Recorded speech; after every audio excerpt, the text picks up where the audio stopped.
नमस्कार साथियों, मैं हूं आपका दोस्त मानव वर्गव। आप देख रहे हैं जीके विद मानव चैनल।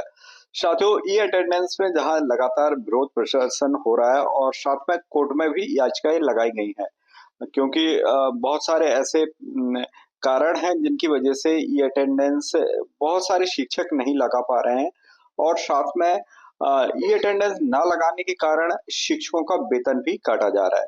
उन्हीं में से एक पत्र जारी हुआ है जिसके तहत अभी ये अटेंडेंस ना लगाने वाले शिक्षकों का वेतन नहीं कटेगा। क्या यह आगे कंटिन्यू रहेगा या फिर कोर्ट में जहां याचिका लगाई गई है तो उस वजह से यह आदेश निकाला गया है? कितना कारगर रहेगा? क्या हमेशा के लिए ऐसा रहेगा? इस पत्र को हम लास्ट तक जरूर आप वीडियो को देखिएगा, रीड करते हैं और देखते हैं क्या ये जो रोक लगाई गई है ई अटेंडेंस ना लगाने पर वेतन काटने संबंधी, तो क्या यह आगे ही रहेगी या फिर कुछ समय के लिए ही है या फिर कोर्ट के चक्कर से बचने के लिए है? क्या शिक्षकों को वास्तविक सुविधाएं दी जा रही है, जैसे फोन, डेटा, सिम वगैरह जो कि शिक्षकों की डिमांड है?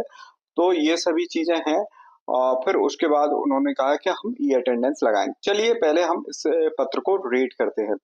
जैसे कि साथियों विषय में दिया है, शासकीय विद्यालय में कार्यरत समस्त लोक सेवकों द्वारा ई अटेंडेंस लगाए जाने में आ रही तकनीकी समस्या के संबंध में है। वही संदर्भित लेटर 24/10/2025 का है, डीपीआई का। उपरोक्त विषय अंतर्गत शासकीय विद्यालय में कार्यरत समस्त लोक सेवकों की ई अटेंडेंस हमारे शिक्षक ऐप ई गवर्नेंस प्लेटफॉर्म के माध्यम से लगाए जाने के निर्देश वरिष्ठ कार्यालय द्वारा जारी किए गए थे।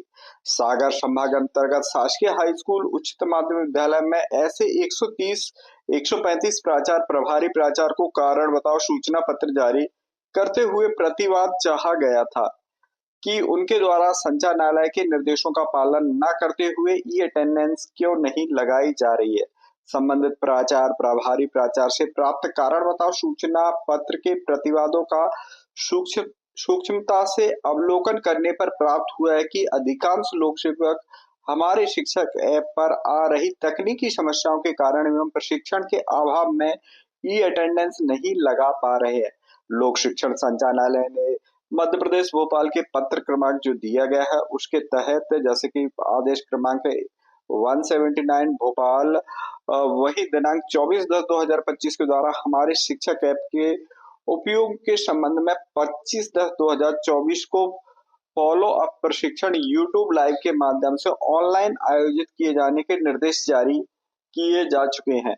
संभाग सागर अंतर्गत समस्त जिलों में 24/10/25 की स्थिति में लोक सेवकों द्वारा ई अटेंडेंस लगाए जाने का प्रतिशत देखा जाए तो 58% है। अतः उपरोक्त तथ्यों को दृष्टिगत रखते हुए ई अटेंडेंस न लगा पाने वाले लोक सेवकों का इस माह का वेतन रोके जाने संबंधी कार्रवाई आपके जिलांतर्गत किसी भी आरक्षण संवितरण अधिकारी द्वारा ना की जाए। तो साथियों, इसमें यह दिया गया कि 24/10/2025 के पहले जो लोक सेवक है जिन्होंने ई अटेंडेंस नहीं लगाई है, और ऐसे देखा जाए तो 42% जो 41-42% जो शिक्षक हैं उनकी वेतन पर रोक लगाई थी और उसे अब हटा दी गई है कि वेतन नहीं रोका जाएगा क्योंकि उन्हें प्रशिक्षित नहीं किया गया। और प्रशिक्षण भी दिया गया, कब दिया गया? यूट्यूब के माध्यम से यह प्रशिक्षण दिया गया जो कि 25 अक्टूबर को दिया गया था। अब यहाँ पर बात यह है कि यूट्यूब के माध्यम से जो प्रशिक्षण दिया गया 25 अक्टूबर को, बहुत सारे शिक्षकों को तो सूचना ही नहीं है कि 25 तारीख को यूट्यूब के माध्यम से प्रशिक्षण भी हो गया। और क्या यूट्यूब के माध्यम से वास्तव में यह प्रशिक्षण हो गया? शिक्षक जो समस्याएं आ रही थी क्या वह दूर हो गए? क्या सभी शिक्षकों ने यह प्रशिक्षण लिया है? यदि लिया है तो इसका क्या प्रमाण है कि उन्होंने यह प्रशिक्षण लिया है? उन तक यह बात पहुंची या नहीं पहुंची? क्योंकि 25 तारीख को जो प्रशिक्षण था ना तो कोई माध्यम से ज्यादा इसका प्रचार प्रसार हुआ है और शिक्षक भी उन्हें पता भी नहीं है।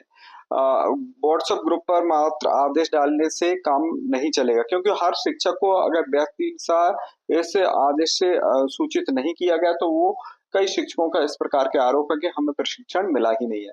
क्या ऑनलाइन प्रशिक्षण से वो भी यूट्यूब के माध्यम से यह प्रशिक्षण पूर्ण हो जाएगा या विकास खंडीय स्तरीय यह प्रशिक्षण होना चाहिए जिससे शिक्षक इसमें भाग ले या संकुल स्तरीय प्रशिक्षण हो, उनकी जो समस्या है वो फेस टू फेस पूछ सकें और जो ओटीपी के माध्यम से जो बैंक खाली हो रहे हैं या कई तकनीकी समस्याएं आ रही हैं जहां पर नेटवर्क इशू है, तो उनकी समस्याओं का निराकरण हो जाएगा या होगा या नहीं होगा, तो इसका पता चलेगा। लेकिन यूट्यूब के वन साइडेड जो यूट्यूब से जो प्रशिक्षण दिया गया उसमें शिक्षकों का तो फीडबैक लिया ही नहीं कि वह प्रशिक्षित हुए या नहीं। तो फिर कैसा ये प्रशिक्षण, क्या कोर्ट में जो याचिका लगाई गई थी कि उन्हें प्रशिक्षण से रिलेटेड, तो उसके बारे में यह फॉर्मेलिटीज कर ली डीपीआई ने कि भाई प्रशिक्षण दे दिया हमने तो 25 तारीख को, लेकिन क्या वास्तव में शिक्षक यह प्रशिक्षित हुए या नहीं हुए, तो यह तो शिक्षकों के द्वारा ही पता चलेगा। और देखा गया कि यह तो वन साइडेड प्रशिक्षण था, उन शिक्षकों के पास सूचना ही नहीं पहुंची कि प्रशिक्षण हो गया 25 तारीख के। आपकी राय क्या है, हमें कमेंट जरूर कीजिएगा।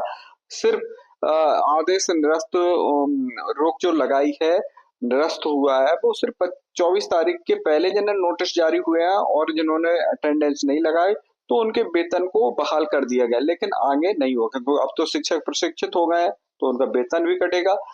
साथियों, इस प्रकार से यह आदेश आ रहा है, हमारे शिक्षक साथी काफी परेशान इसमें हो भी रहे हैं। आपकी राय क्या है, हमें कमेंट से जरूर कीजिएगा। क्या चाहते हैं हमारे शिक्षक ई अटेंडेंस व्यवस्था में उनकी कहाँ समस्या आ रही है, उनका निराकरण हो।